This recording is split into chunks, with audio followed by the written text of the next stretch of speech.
All right. Um, Hello, everyone. Thank you for joining today. I'm Gabriel Metcalf, the CEO of the Committee for Sydney. I am sitting on Gadigal land, and I want to acknowledge the elders past, present, and emerging. This is a really exciting event for us, and let me just tell a little bit of the backstory here. The Committee for Sydney does a lot of events normally. It's a big part of how we work. We gather people together to debate issues and talk about problems and talk about solutions. When COVID hit last year, we had a big decision to make about how we were going to deal with it, like everybody else in the world. And we figured out pretty quickly that one option was to experiment with online event offerings. So the very first one we did was with Richard, Florida, and we ended up branding that series Committee for Sydney Live, and it was hugely successful. In fact, because we were able to open it up to everybody, we were able to engage with many more people than we normally are able to. We are fortunate in Sydney that at the moment we've got a very low rate of COVID infections, and we are in fact doing in-person events again. Yesterday we held the Sydney Summit, which was our chance to talk about priorities for the year, and we laid out our COVID recovery strategy, and we had a couple hundred people in a room together. So we're in the very fortunate position that we can do that. We're starting to mostly do in-person events. But like so many things from this forced experiment of COVID, we are going to keep some things that we liked from the experiment, and we are going to continue to do some online events like this. So it is only appropriate that we return to Richard, Florida to see what's changed in this amazing year that's passed. Richard, Florida is the university professor at University of Toronto's School of Cities and Rotman School of Management. He is also the co-founder of City Lab. He is also the author of many books, including two of my favorites, Who's Your City, and my favorite of all, The Great Reset. Many other books and articles, a leading thinker about cities. Coming at us from Miami today, where he's been riding out this phase of COVID. So Richard, thank you for joining us. Everyone, the way this works, as you all would know, we'll hear remarks from Richard. You can submit your questions via the Q&A app on Zoom. I will do my best to sort through them, and we'll take it from there. Okay, over to you. Well, thank you. Thank you so much, Gabriel. It's a pleasure to be with all of you in Sydney. I wish I was with all of you in Sydney. Sydney is one of my favorite cities in the world. Gabriel and I talked about that a lot. We talk about that a lot. And it's really interesting. I think one of the reasons I love to spend our winters in Miami Beach is it's one of the only other cities where I can be home and have a view of a city skyline. And I always say that when people say, well, what other city has this? And I always say the same thing. Well, Sydney has this. And I like sun and I like warm weather, but I like city skylines. And, you know, I think that Sydney and Miami Beach do those things really well. By the way, congratulations on having live events. I've been following a little bit of the tennis down in Melbourne and see people in the stands. You know, we're completely different countries, Australia and the United States, even though we share the English language. But one of the things that's happening here, and Gabriel and I were just chatting, is I think the United States will be back in business pretty quickly. Not because under Trump it handled the pandemic anywhere near as well as Australia. You know, it's a completely different thing, but because they're getting needles in people's arms really quickly. I mean, it's sort of amazing how fast this kind of screwed up place called the United States that totally botched public health measures. So, you know, if we're lucky, we hopefully will see one another, and I can be part of one of those live events. Some of the greatest live events I've ever done were in Sydney and other Australian cities. So thank you for having me back. I made a slideshow for you. If I'm capable of sharing my screen, I'll share it, talk for 40 minutes or so, and then really look forward to your questions. So look at that. It sort of worked. So yeah, I think, you know, I want to talk about the post-pandemic city. What have we learned, and what, or where, as Gabriel said, where's next? And again, thank you for including me in that first event. The one thing I will say is my studio setup has gotten a lot better. My great learning of the pandemic was how to set up a home studio. Look, I'm not a futurist. I don't have a crystal ball, but one of the things I've been able to do over this course of this pandemic is look at the past, study the history of pandemics. I had never studied them in a nearly 40-year career as an urbanist. I had never studied pandemics, had very little knowledge of them, so I could come up to speed and learn a lot about this particular virus and look at emerging trends. And doing that, combining a close look at history, at past pandemics, and the emerging trends with this pandemic, I think we can begin to predict broad contours or broad trend lines of this post-pandemic geography and post-pandemic city.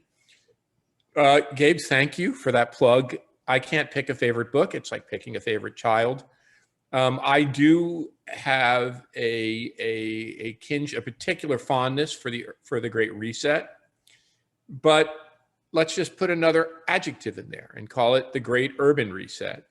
That's what we're going through in our great cities and communities. And it's more than the virus. It's more than COVID-19. It's a series of overlapping crises, of which the pandemic is one, and which the pandemic has both reflected and reinforced. I wouldn't say it has produced, but it has kind of created a set of economic and fiscal issues for cities and communities. And then I think it's prompted or accelerated a series of movements for racial and economic justice, which in the United States, at least, has gone under the rubric of the Black Lives Matter movement. Taken in combination, those three overlapping crises, the COVID-19 crisis, the health, economic, and fiscal fallout from it, intertwined with these movements for racial and economic equity, I think are creating the possibility for a fundamental reset of how we work, how we live, how we shop, and how we go about our everyday lives. And looking back on that book that I published a decade or so too soon, The Great Reset, I think this crisis is accelerating and reinforcing many of the trends that we could see in the wake of the 2008 economic and financial crisis. We have to get this out of the way. I cannot imagine you have as many gloomy and doomy people in Australia as we have in the United States. We seem to be at the pinnacle of gloom and doom. But you know, this gloom and doom predictions of the death of cities are overblown. Cities will survive. Cities have survived worse. They've survived worse pandemics, worse crises, worse wars. And those pandemics and crises have not really altered the arc of urbanization, whether it was the Black Plagues and bubonic plagues in Europe, which killed 30 or 40 or 50% of the population of some Italian cities, the cholera epidemics that struck London and New York, the Spanish flu. Look, urbanization has gone from 5% of the population a couple of centuries ago to 10% of the population in this century to about, by the 1950s, 20% of the population, and now it's 50% of the population, and projections are over the next 50 years, it'll be 75 or 85% of the population. The point is that the fundamental force of urbanization, the clustering of people and ideas and talent and businesses, is a way more powerful force than infectious disease. The best way to think of the pandemic or the COVID-19 crisis is not as a disruptor, but as an accelerator. It's a crisis that has accelerated certain changes and put the brakes on certain others. It is no fundamental disruption or break with the past. It's simply a massive acceleration of trends. But combined with these other factors, particularly the movements for racial and economic justice, we have an opportunity. It's not going to happen by magic, but we have an opportunity to reimagine and build better communities, better neighborhoods, better cities, better workplaces. Now, what are the factors that are reshaping our communities? And I want to say this, while Sydney is a big city and Miami is a big city and Toronto is a big city, these remarks will not just be about big cities. These will be the factors that are reshaping places across the continuum of highly urbanized places, first-tier global cities like New York and London, and then cities like Toronto and Sydney, Vancouver, and Melbourne. And then, smaller cities like Pittsburgh or Adelaide, and, Auckland, we could go down the list, and then suburban areas of great cities and rural countryside areas. And where I think Australia and the United States have something particularly in common is that we are both, and I don't want to make too much of this, compared to, say, certain European countries, perhaps even compared to Canada, I'll qualify that maybe, we are much more likely to have a well-developed set of suburbs and very intriguing rural areas, which many other countries don't have. So, and also, even though Australia is much smaller than the United States, Australia has quite an interesting group of cities. Many countries have one big city and that's it. The United States has many, many cities, and Australia has well more than a handful of interesting places. Anyway, two big factors: pull factors that are pulling people out of cities and urban areas, and push factors that are pushing people back towards them. Pull factors. Look, the pandemic has caused, certainly in the United States, you'll have to tell me more about Australia, families to move to the suburbs. But I want to be clear about this, that there's nothing new there in the United States. Like when they say people are moving from New York, and I grew up in New Jersey, or New York to the Hamptons, or New York to the rural Hudson Valley, people have moved to the suburbs for a long time. My parents moved in the late 1950s from Newark, New Jersey, a secondary city in the New York area with an airport, to the suburbs of New Jersey because they wanted a house for their two boys, myself and my brother Robert. So what the pandemic has done is accelerated and compressed family formation moves that might have been made over the next year or 2 years or 3 years or 4 years or 5 years. And people just said, and driving that is not so much escape from the virus, but the fact that cities like Sydney and Melbourne and New York and San Francisco and Los Angeles and Toronto and Vancouver are just hellishly expensive. So if you have kids and you want more space, or you feel you need more space, it's just hard to, someone recently asked me, what would it take to bring New York back? And I said, just being frank with you all, I said, most people I know would rather raise their families in New York City. Like they would rather live in New York City than a suburb of New York or in a secondary city.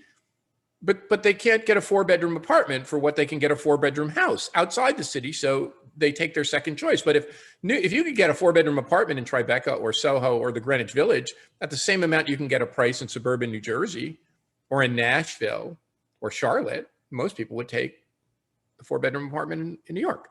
There has been, especially for people with families, a desire for private amenities. And a prolonged, and I'm worried about this a little bit, we should talk about that more in the Australian context. How long will fear of mass transit last? But there are push factors. Clearly, young people have been the real force behind the Back to the City movement in the United States, in Australia, and Canada. In the United States, young people ages 25 to 34 have accounted for more than half of the Back to the City movement to close-in urban neighborhoods since 2010. Cities attract young people. They always have attracted young people. Cities attract young people in the wake of pandemics because they have thick labor markets and they have abundant economic opportunity, and they're where other young people are. So they not only have thick labor markets, they have thick dating and mating markets. And young folks want to get out of mom and dad's basement. I write a lot of college recommendations.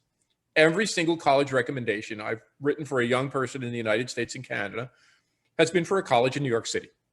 Every one of them. So, and of course, certain clusters of high tech, particularly high tech, and we can come back to this, and high tech may be something that's really changing in big cities like Sydney or Toronto or New York. As other industries leave, high tech may be coming in. But industries like high tech, and I think parts of finance and media entertainment, require proximity. Like you can't have a a virtual trading floor, at least that effectively. They require proximity, and they will continue to require proximity. And I think this means, and we're seeing this in New York, even as outlying areas of New York served by transit decline in value, Walkable, bikeable areas close to leading industry clusters, I say are becoming more desirable. Our geography will remain spiky. We're not going to flatten the world, to use Tom Friedman's phrase.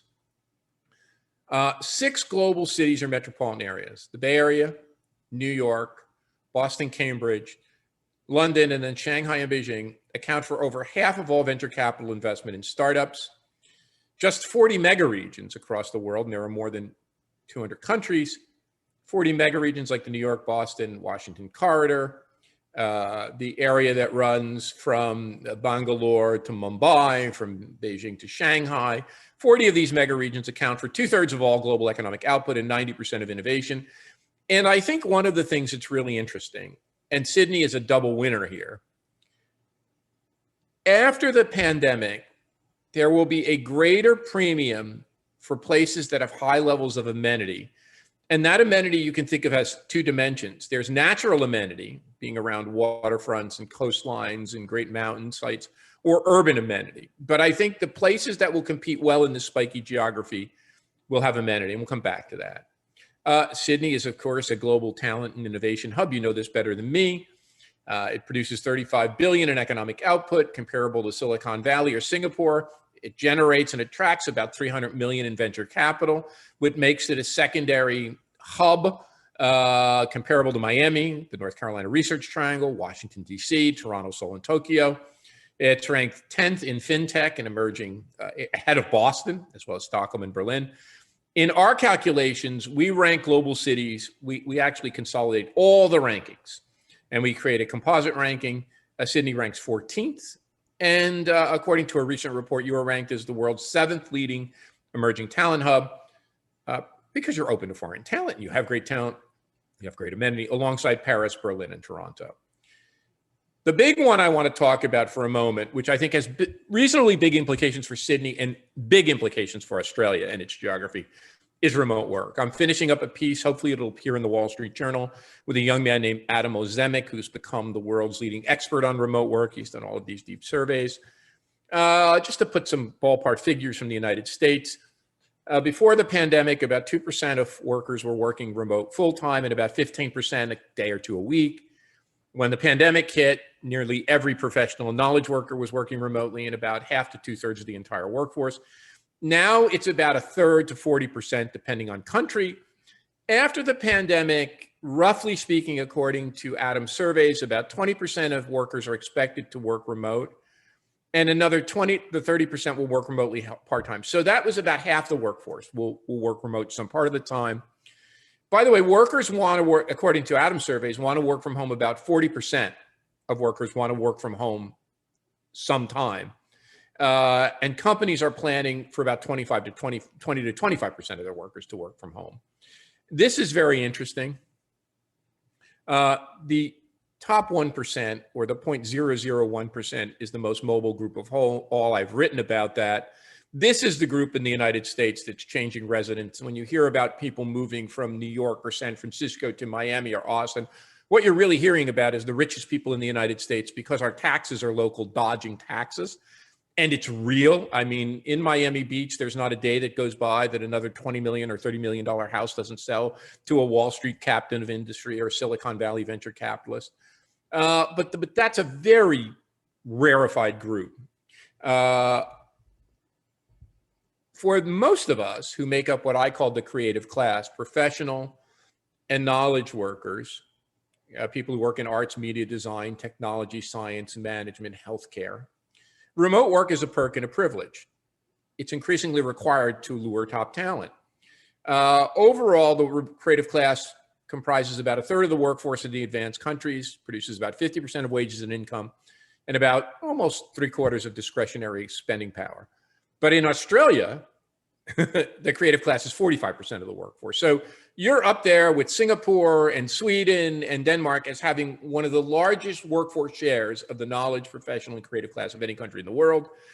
And in Sydney, the creative economy Sydney's creative economy makes up 40% of Australia's creative economy, much more. I think New York's about 10% of the US creative economy. What the pandemic does is really accelerates the rise of what you can call the talent economy.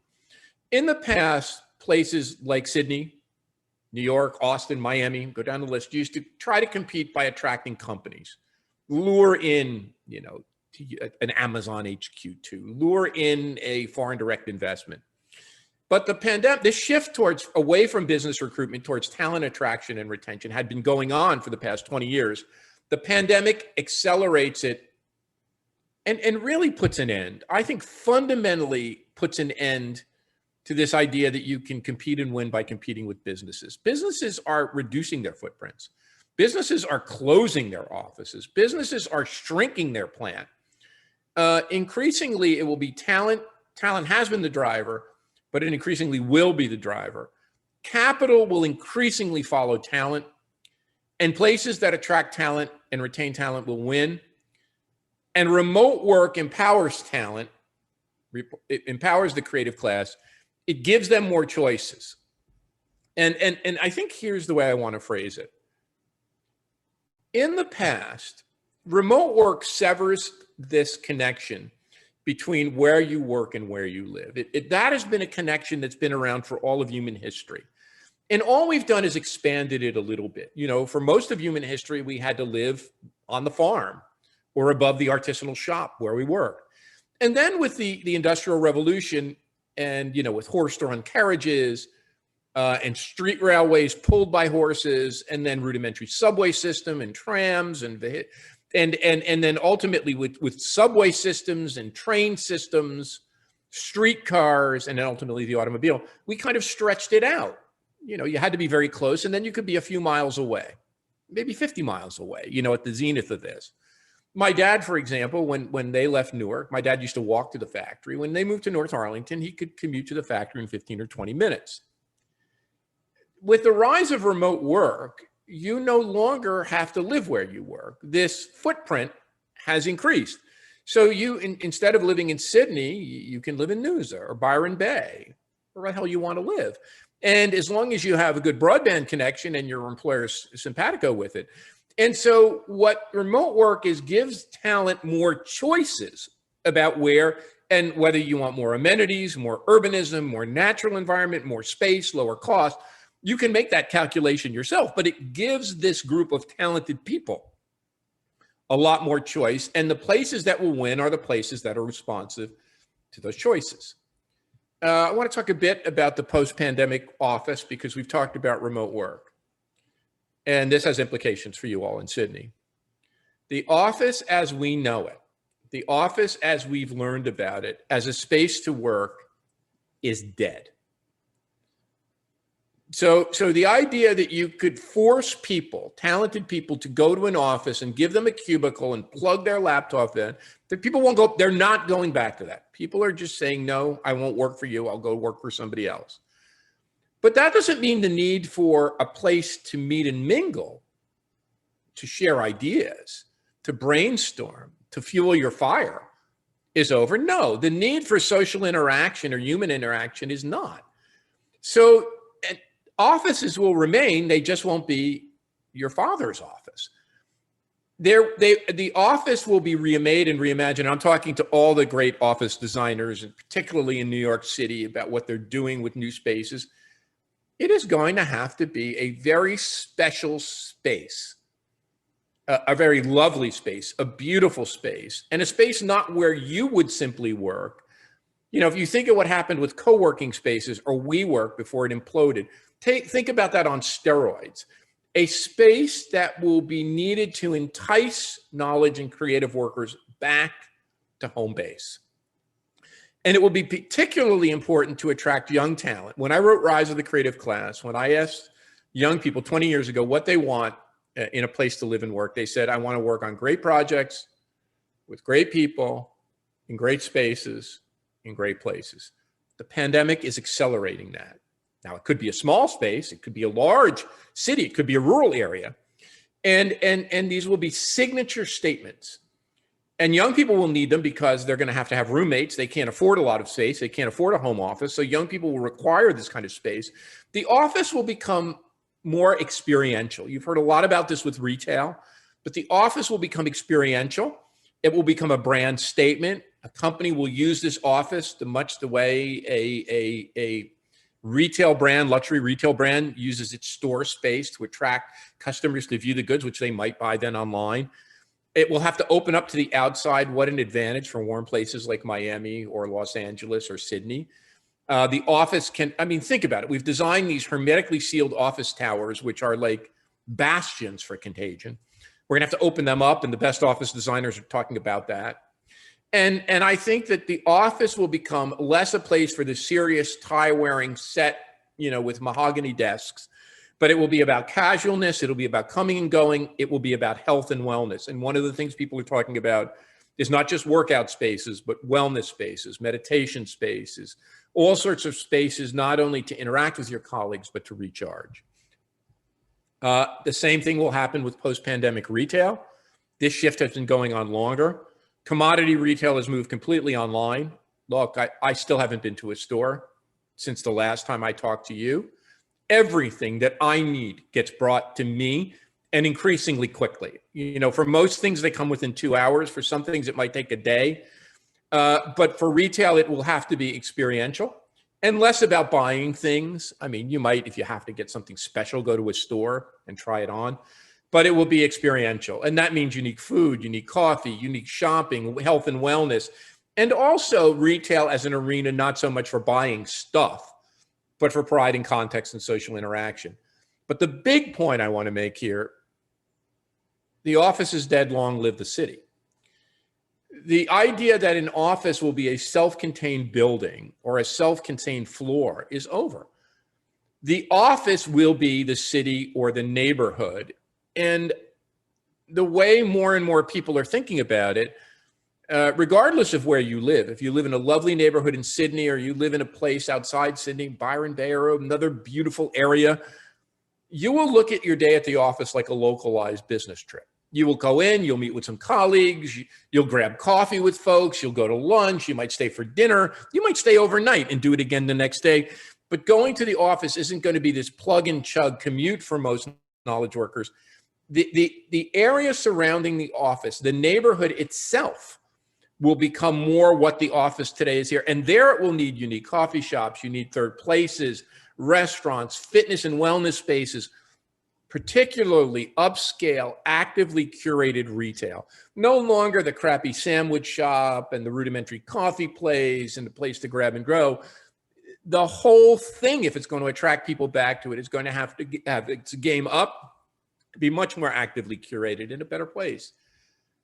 We are talking about the death and life. Jane Jacobs had this great book, The Death and Life of, she called it Great American Cities. We can call it The Death and Life of Great Cities.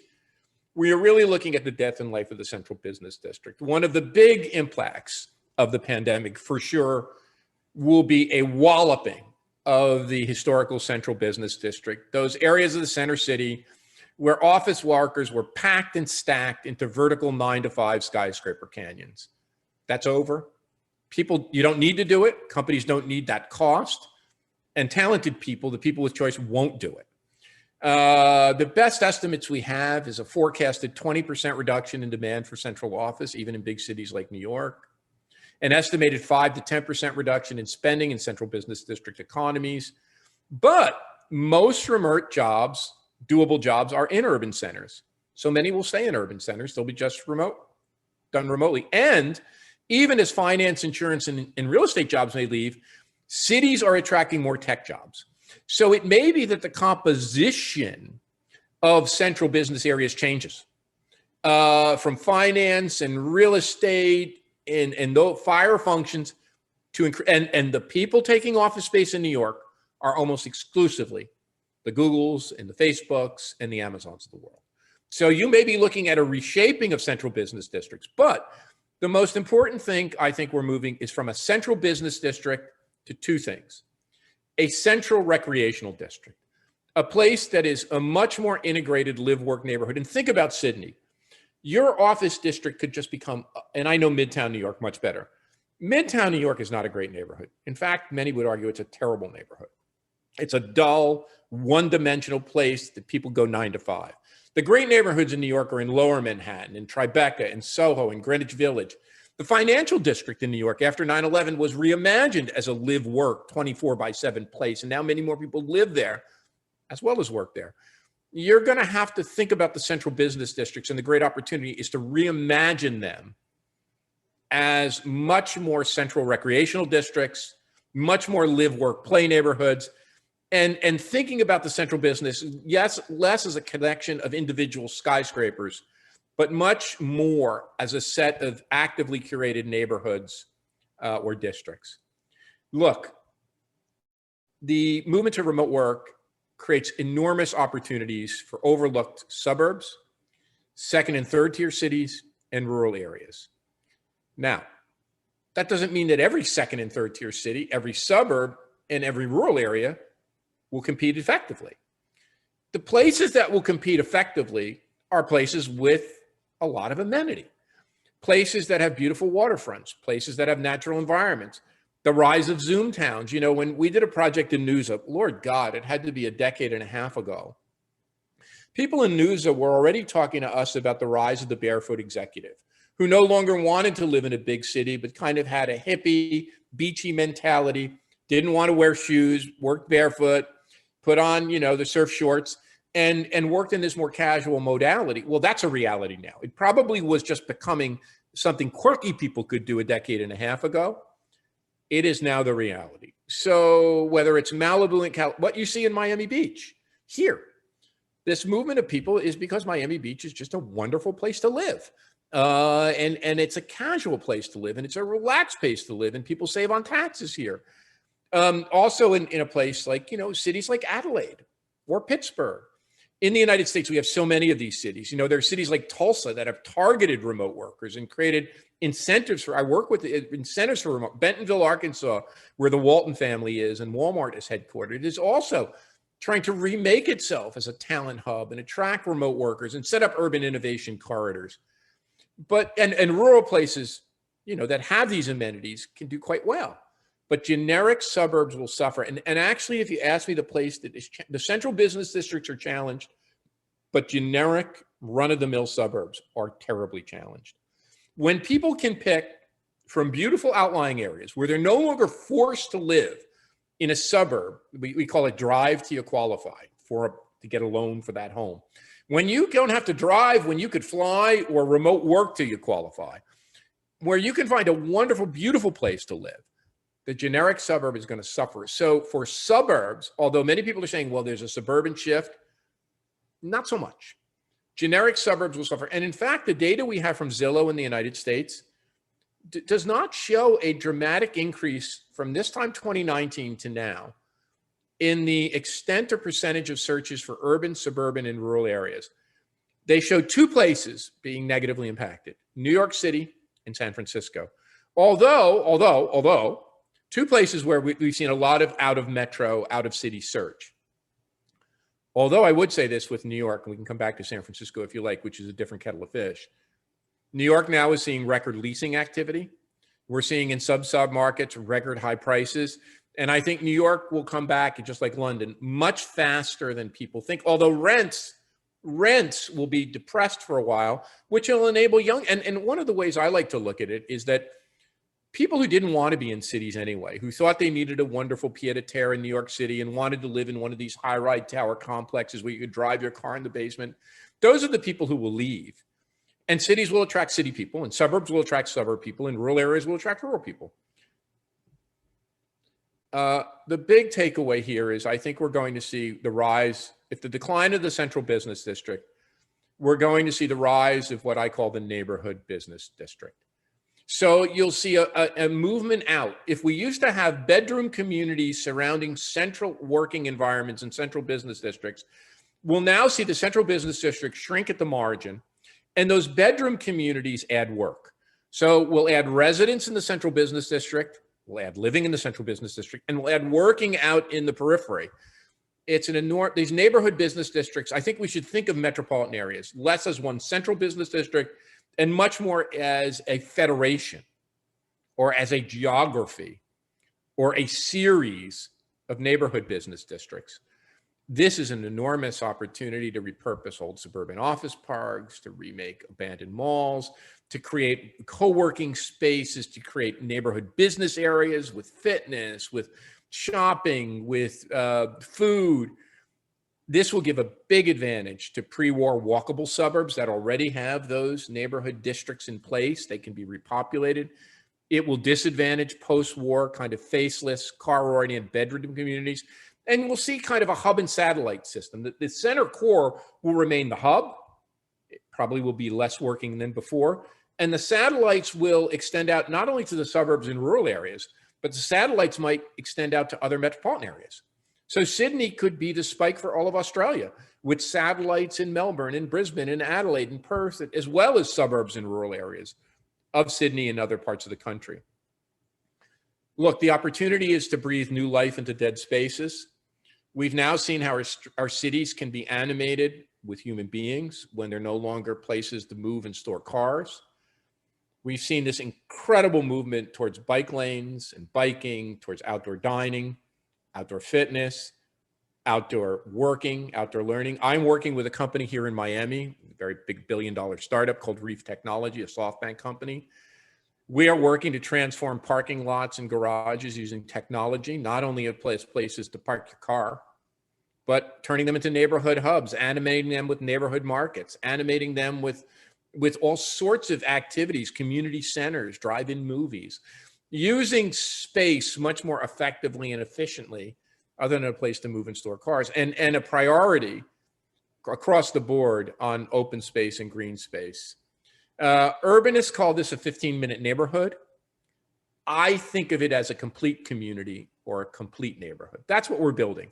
We're rebuilding cities from this articulated geography or spatial division of labor, where some places were work and some places were to sleep, and there was this finely honed division into a set of complete communities where you can work, live, play, go to the park, ride your bike, take your kids to school.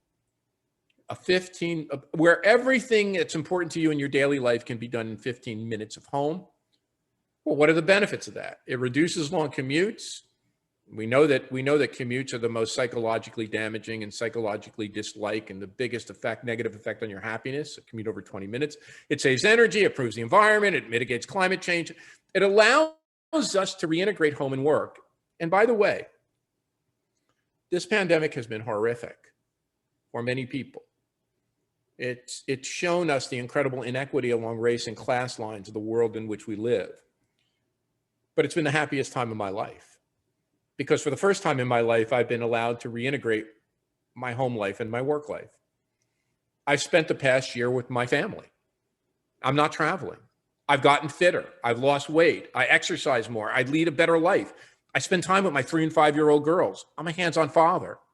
I go to their little pod class and I'm the weekly reader. I mean, these are things that would not have happened if it wasn't. And this reset of human lives, especially for those of us who are fortunate enough to be able to reset our lives, people aren't going back. And Paris, and Mayor Hidalgo is already saying they're going to Paris, one of the greatest cities in the world, into a series of complete communities or 15-minute neighborhoods, banning cars in the central city. The post-pandemic city will be more walkable, more livable, more bikeable, and a set of more distributed, complete communities. So what are we looking at? We're looking at the roaring 2020s, folks. I was saying to Gabriel, I just unearthed the chart last night. I should have put it in here, but you can find it online. This pandemic has followed the path of the Spanish flu literally month by month. Well, what was the Spanish flu, the period of the 1918, 1919 flu, followed by? The roaring 20s, a vibrant economic recovery. And they're already saying in the United States could grow by 7.5% over the next year. An incredible stock market boom, a surge in arts and culture, probably the most interesting period of arts and cultural renaissance in the US, with the rise of jazz and the rise of modern painting. The Jazz Age, flappers, speak A's. The 1920s was the era in which Greenwich Village became a creative neighborhood. New York City added 2 million people. Los Angeles emerged as a great city. Greenwich Village became the United States and perhaps the world's, or one of the world's, artistic and cultural centers. And we began to see a change, the onset of modern suburbanization. Now we're seeing not just suburbanization, but a stretching into remote work, into places that are beyond the suburbs, that enable people to live with a greater portfolio of choices.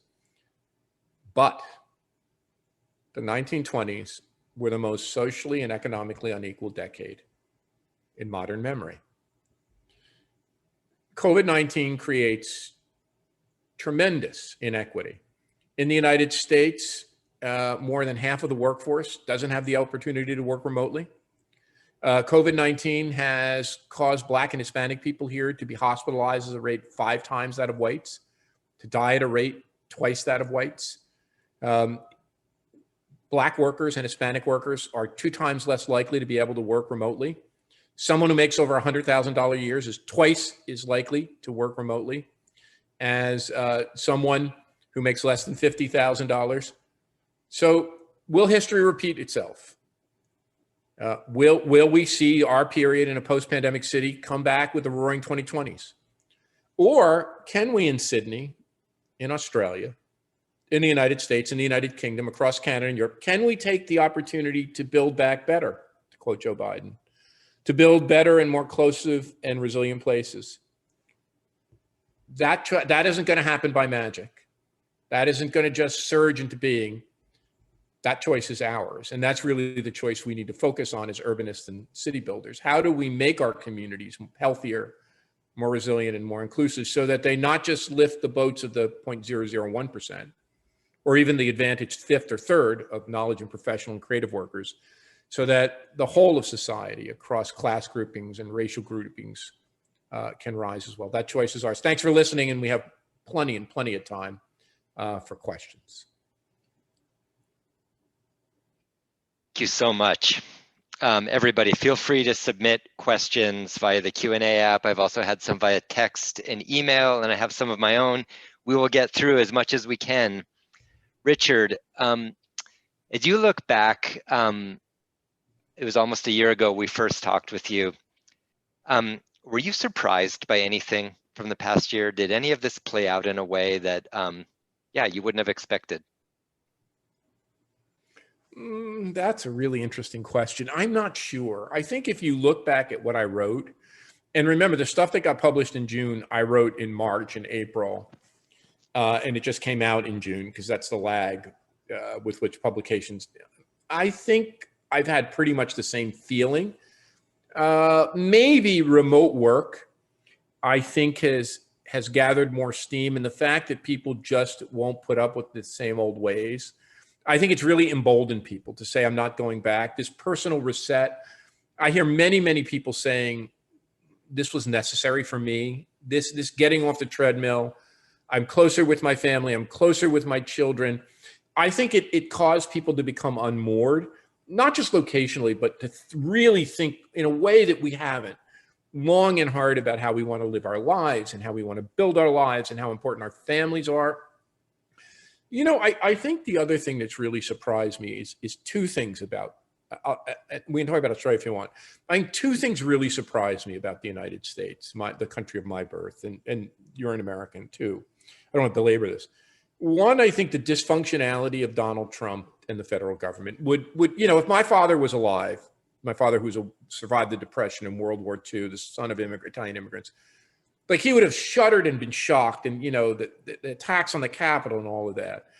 But on the other hand, the speed at which science developed this vaccine and the speed at which it is being implemented in the United States is shocking to me. If you asked me in a million years, could we ever get a vaccine up and running and get it into people's arms, I would have said no. So on the one hand, dysfunction. On the other hand, this incredible wave of science and vaccine that really gives me a much more optimistic, as much as there's a lot of problems on the horizon, that makes me at least a bit more optimistic about our future. And of course, the fact that Donald Trump is no longer the president of the United States, that also makes me pretty optimistic. Richard, you said, I think very eloquently, that the magnetic attraction of city life is a greater force than pandemics, and cities have grown through all of that. Nevertheless, there was a 30-year period from 1950 to 1980 when virtually every major city in the rich countries lost population, and what everybody believed up in to the 1970s is that the urban problem was one of how do you combat population flight and job loss out of the cities. The numbers are a little harder to perceive in Australian cities because the rate of immigration was so much Yeah, higher same here in the States. than in America. But inner city neighborhoods were cheap. There was not a lot of demand to be in them, even in Sydney. Um, the stories people tell about that tend to be local reasons for it, Yep. but when you realize it was in every country, it was in Tel Aviv, it was in Amsterdam, it was in London, it was in San Francisco, it was even in Sydney in a way. And then it switched. And in most of those cities around 1980, population starts to increase again. But there were some cities where it didn't happen, where the decline continued.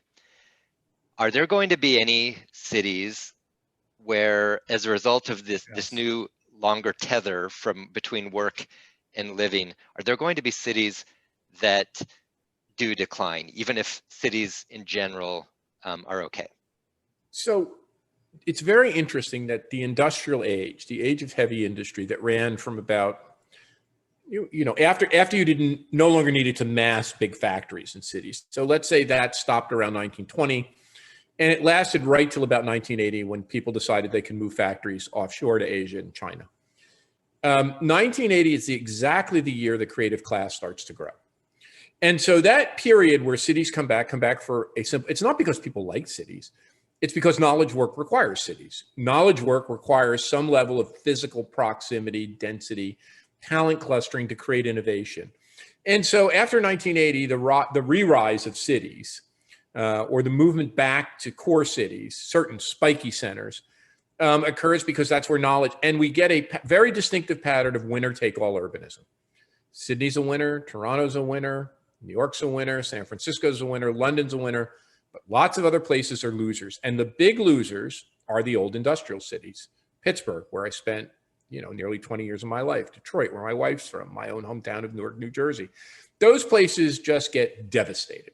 And I think you're right. What also helped certain cities in Australia and Canada and the United States was immigration, right? Because we're relatively more open countries, foreign immigration. So look, I think what happens now is you get the same kind of pattern, except that the suburbs surrounding cities are no longer that desired. So you get people who say, I'd love to live in a beautiful place near the harbor in Sydney in a walkable neighborhood. I'd like to live in Soho or Tribeca. I'd like to live in downtown San Francisco. But then all of those suburban places that are outside that were kind of generic and not very exciting, people, why do I need to live there? I can save money and live in a much more beautiful place if I'd like to do that. So, in the United States, all the mountain towns, Bozeman, Jackson Hole, we can go down, Park City, Utah. People are just saying, screw that. Hudson Valley outside of New York, which was a rural, decrepit area, but it's a beautiful riverfront.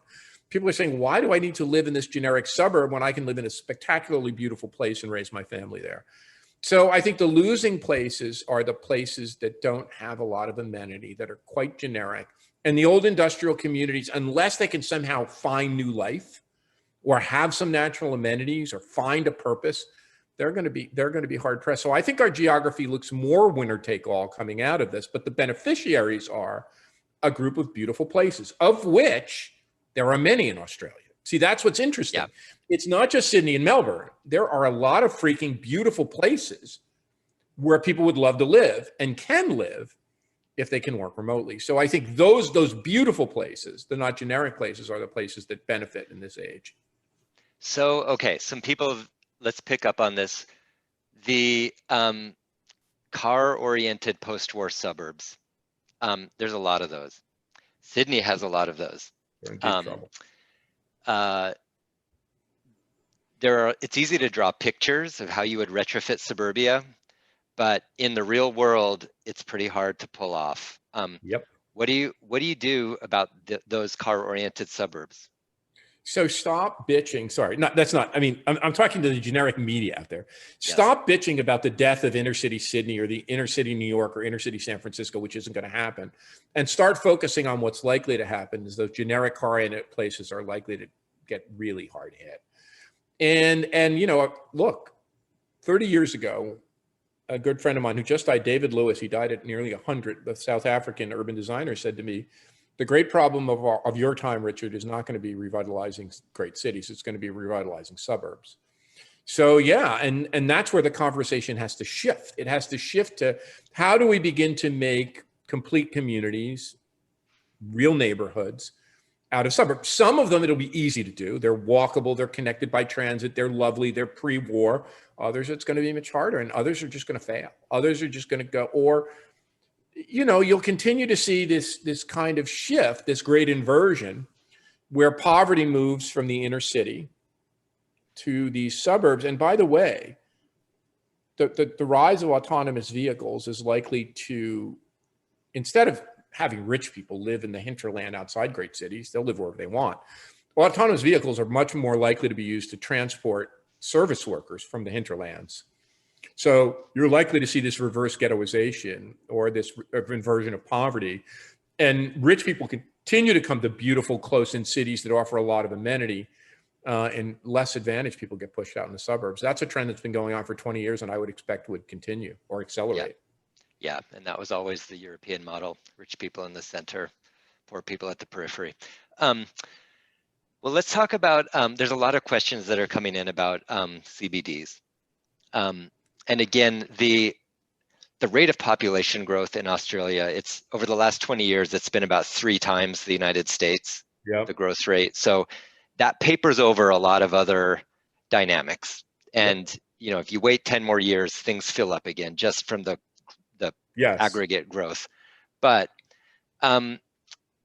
the example you brought up of Wall Street is maybe the most far along of a formerly single-use office district converting to include a lot of residential and partially become a central social district. There are downsides to that of reducing the walking distance of the pedestrian precinct for work interactions. If you dilute it with residences, you have to you expand the footprint of the functional precinct during the daytime. But in your opinion, is it basically always the right move is to go for mixed use? I just think you're not going to have the demand. You're going to have the demand for really nice stuff there, but you're not going to have the demand for all the second and third class stuff there. It's just going to go fallow, and you can make more money if you can make more money by converting into residential. Cities need more housing. People are being priced out, and I think the research pretty much shows that it is the density of talent, not the density of industry. I mean, we have great studies in San Francisco on this. It's the density of talent interaction. So yeah, some of those people are living there. Some of those people are working there. They're meeting at cafes and coffee shops. The street level is activated. The density at the street level works. Yeah, and I think what you do is you have to create more of that. My favorite story is when the last time I met with folks at WeWork. By the way, most of the people I knew at WeWork are doing fabulous stuff now, and unfortunately, I never did get to meet Adam, but that's another story. The last time I met with those guys, I said, why aren't you building these goddamn WeWorks out in the suburbs? Like, why are you building them in cities? And they laughed me out of the freaking room. They're like, oh, yeah, it's the funniest thing we've ever heard, a co-working space in the suburb. Are you nuts? And now when I talk to them, they're like, that might be the smartest thing you've ever said. Like, in fact, that's what we're thinking of doing now with XYZ thing we're part of, that reanimating the suburbs. So I think the other part of it is that these bedroom communities that were empty for most of the day, they get a lease on life, and that they can become functional neighborhoods. So yeah, I think look, there'll be some neighborhoods that have more work, called the central business district. And there's some neighborhoods that will have more living, but there at the margin, there will be a shift. Is that shift 20%? Is that shift 30%? I'm not sure, but it'll be a marginal shift, not a complete transformation.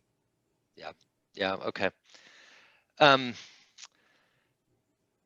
Some questions about, this is my words, paraphrasing here, I guess the geographic division of labor globally. Yeah. There was, I guess going back to Raymond Vernon, who we both love, there's this notion of the product cycle, that you invent the new thing in the expensive city, and as it becomes routinized, production of it moves to someplace less expensive.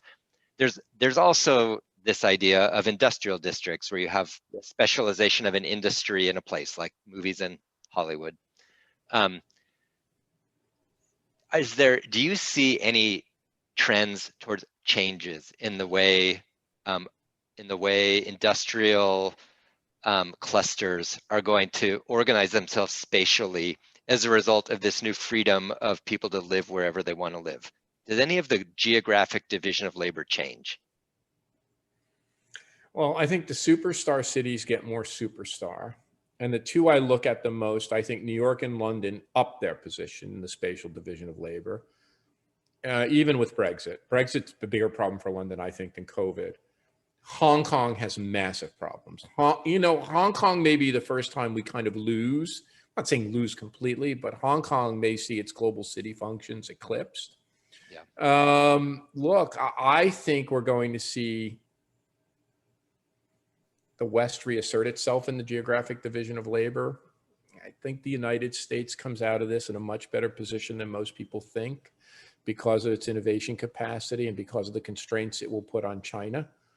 I think that Australia is in a really interesting position here. And when I talk about a spatial division of labor with you all, Australia for a long time, alongside parts of New Zealand, have always looked to me like the talent and innovation hub in Asia.